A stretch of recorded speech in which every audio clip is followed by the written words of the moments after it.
Alice's Adventures in Wonderland, Chapter 4. The Rabbit Sends in a Little Bill. Hello, this is Natasha, and I'm dropping by to continue the story of Alice.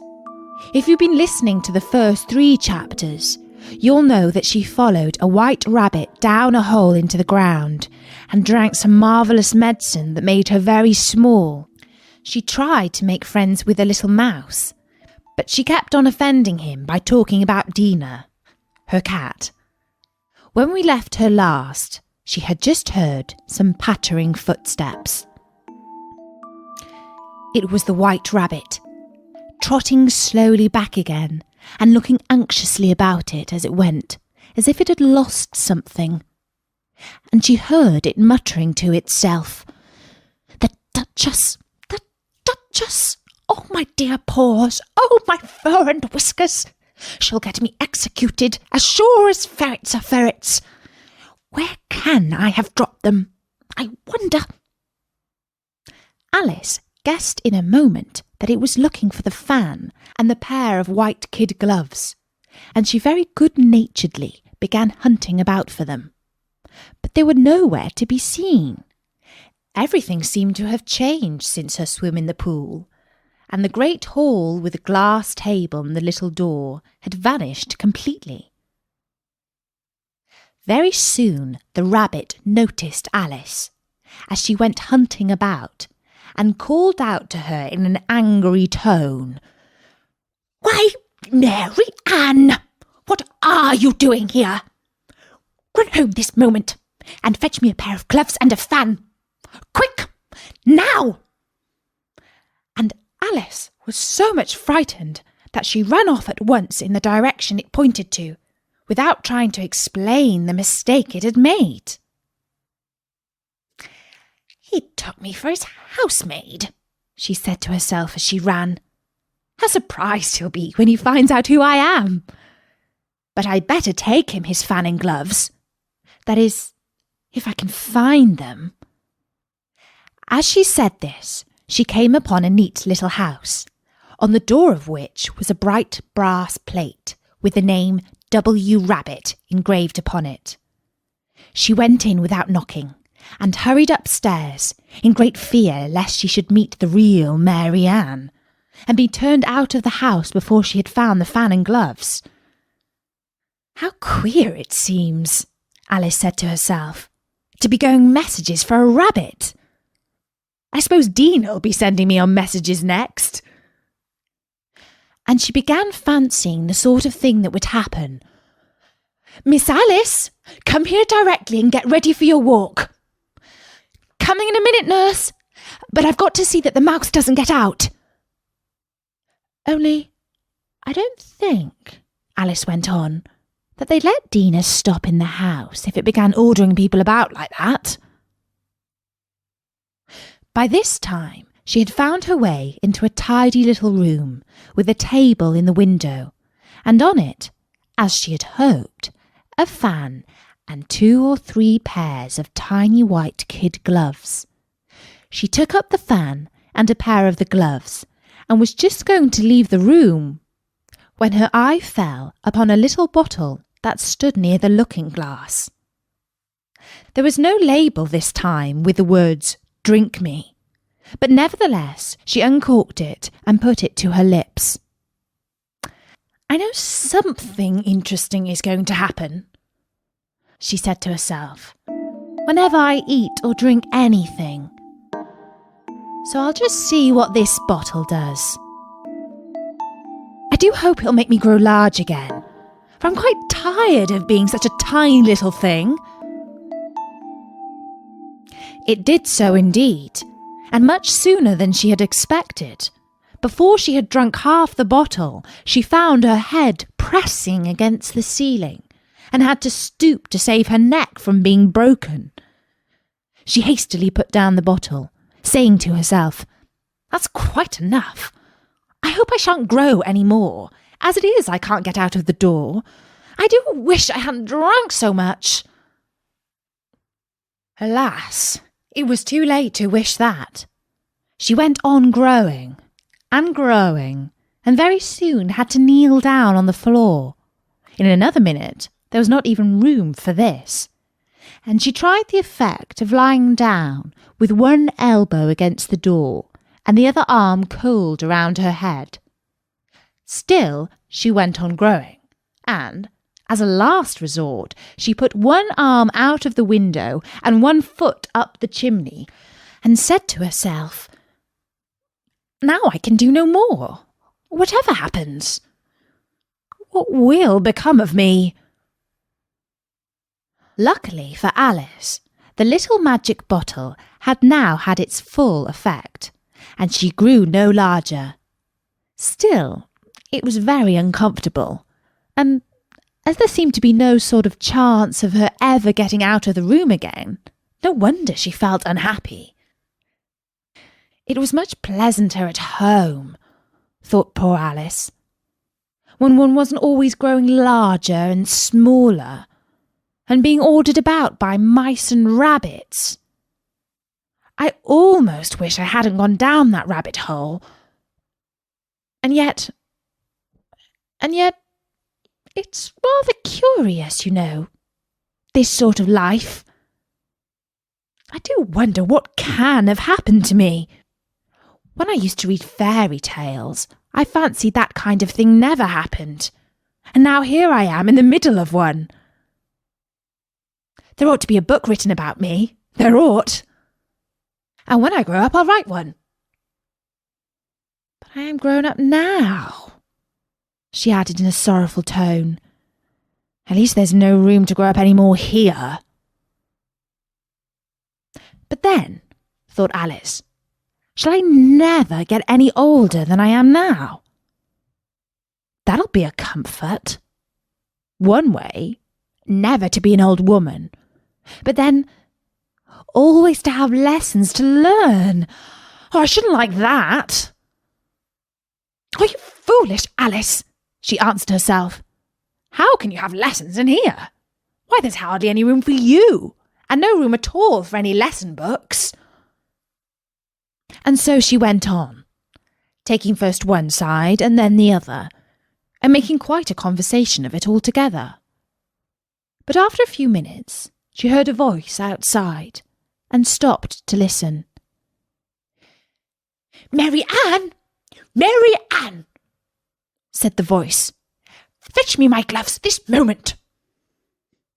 Then came a little pattering of feet on the stairs. Alice knew it was the rabbit coming to look for her, and she trembled till she shook the house, quite forgetting that she was now about 1,000 times as large as the rabbit, and had no reason to be afraid of it. Presently the rabbit came up to the door and tried to open it, but as the door opened inwards and Alice's elbow was pressed hard against it, that attempt proved a failure. Alice heard it say to itself, "Then I'll go round and get in at the window." "That you won't," thought Alice.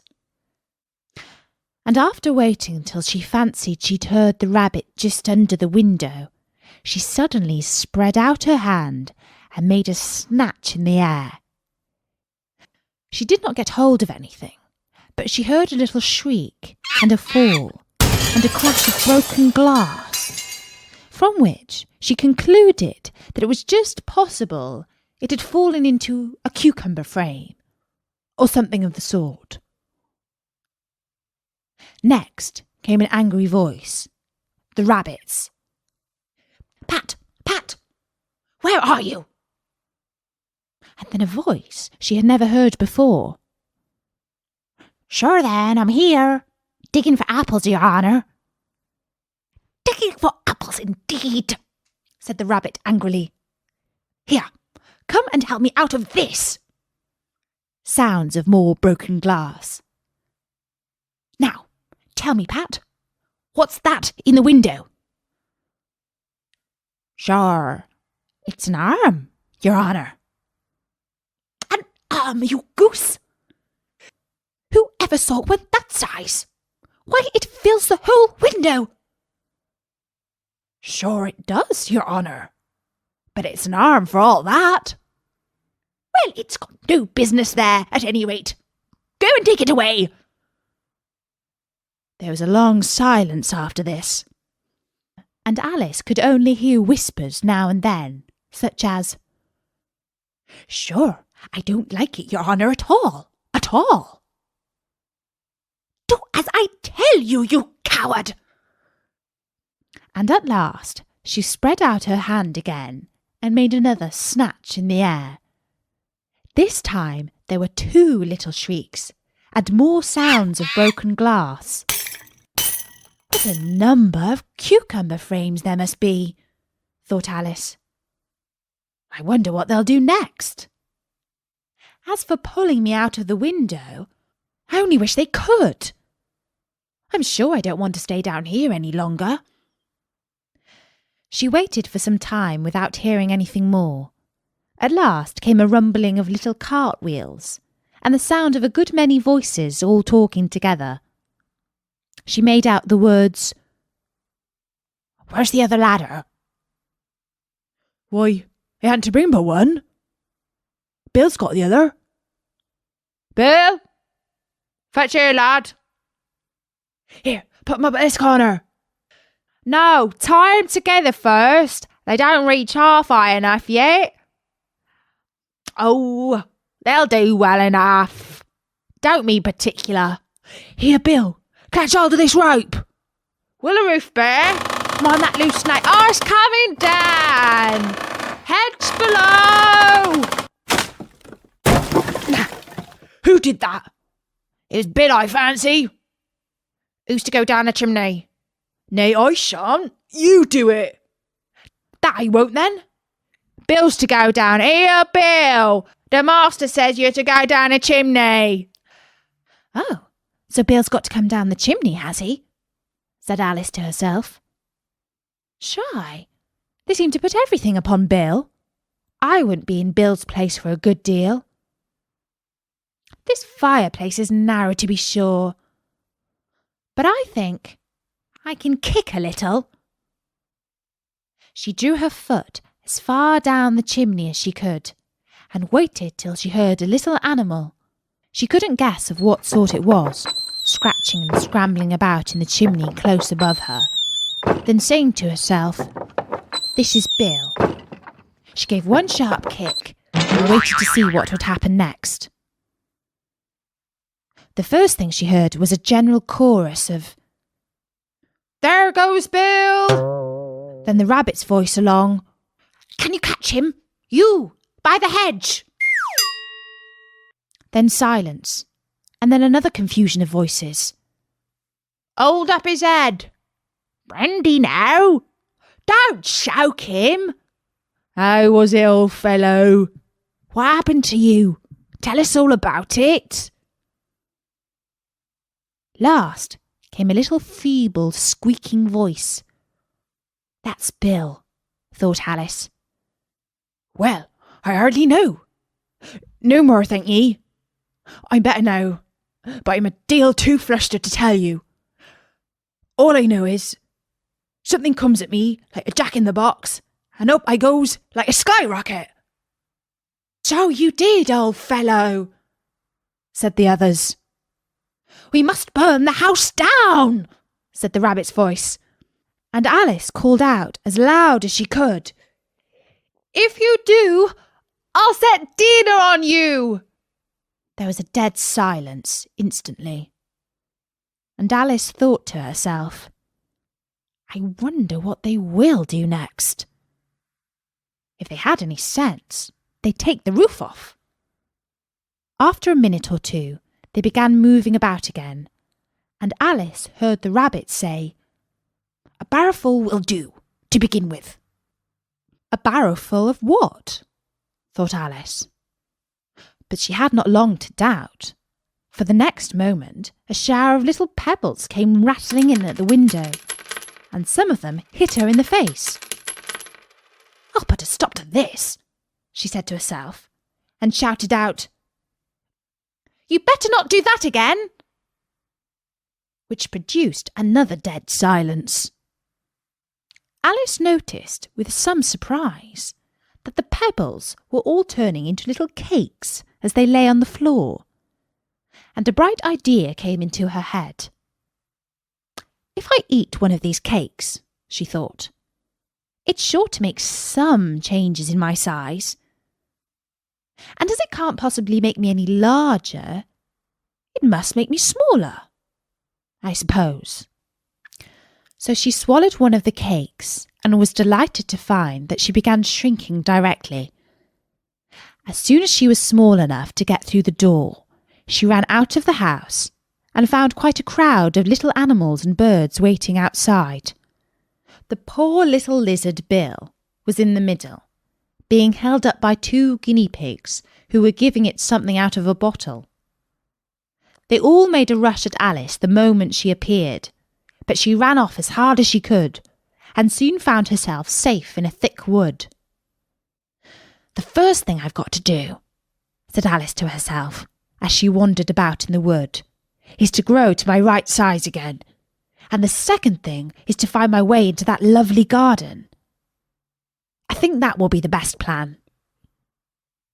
It sounded an excellent plan, no doubt, and very neatly and simply arranged. The only difficulty was that she had not the smallest idea how to set about it.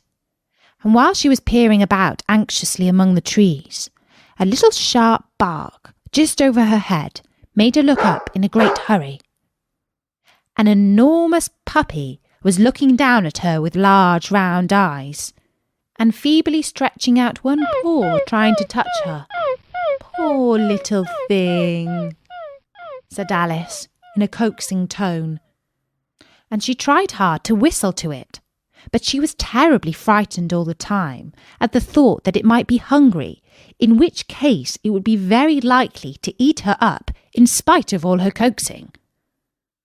Hardly knowing what she did, she picked up a little bit of stick and held it out to the puppy, whereupon the puppy jumped into the air off all its feet at once with a yelp of delight, and rushed at the stick, and made believe to worry it. Then Alice dodged behind a great thistle to keep herself from being run over, and the moment she appeared on the other side, the puppy made another rush at the stick, and tumbled head over heels in its hurry to get hold of it.